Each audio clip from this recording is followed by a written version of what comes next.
We move on to Ian Rapoport to the Falcons. What's their evaluation right now, best you can tell? So I think a lot of people believe the Falcons are taking a quarterback. I don't know that for sure, but that is what people believe. One, that they didn't end up doing a trade with the 49ers to go from 12 to 4, which is something the 49ers considered. You know, if the Falcons were taking a position player, you might have done that. So people believe they're taking a quarterback. Where I have some questions is they could also be taking Penei Sewell, who is a franchise future left tackle, and that value would make a lot of sense. Like, he could be so good that they say, you know what, we're not getting out of here for anything. You know, could they take Kyle Pitts? Possible.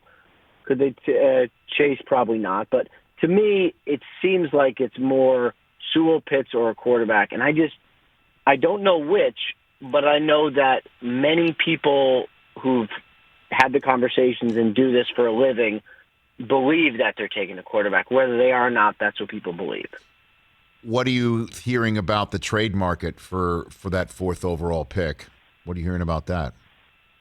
I think there's been some discussions. I mean, the teams that need a quarterback, we kind of know, right? I mean, I would say the Denver Broncos would probably be in the mix of teams that would consider trading up.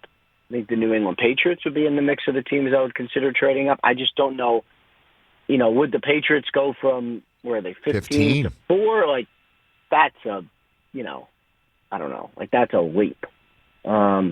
What about, would they go from 15 to 8, though? Maybe. What about Dallas from 10 to 4 because Jerry Jones is supposedly, quote-unquote, infatuated by Kyle Pitts? What about that one? I mean, everybody's infatuated with Kyle Pitts. Like, I think if Trevor Lawrence didn't exist, Kyle Pitts would probably be the number one player on almost everybody's board. No kidding. He's just, it kind of reminds me of Quentin Nelson in kind of a weird way. Because, like, yes, he's a guard, and yes, Kyle Pitts is a tight end. Right. But everybody loves him regardless of position. So, like, he's going to go real high, and everyone will be like, yeah, that makes sense. But Jerry Jones is not in charge. I mean, he's in charge of everything, but he is not in charge of the draft room. Will McClay and Stephen Jones are.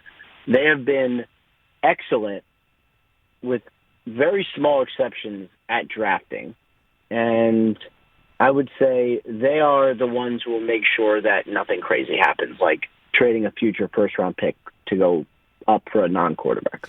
Are you saying there's a spot in the Cowboys organization where something is truly delegated and there's no preemptory for Jerry Jones? Is that did you just say that? One of the reasons the Cowboys have become like one of the more stable and stocked franchises when Dak Prescott doesn't break his ankle horrifically is because of Will McClay and Stephen Jones stabilizing that thing and putting an emphasis on value rather than splash, and they have built a really, really, really good roster and organization and locker room.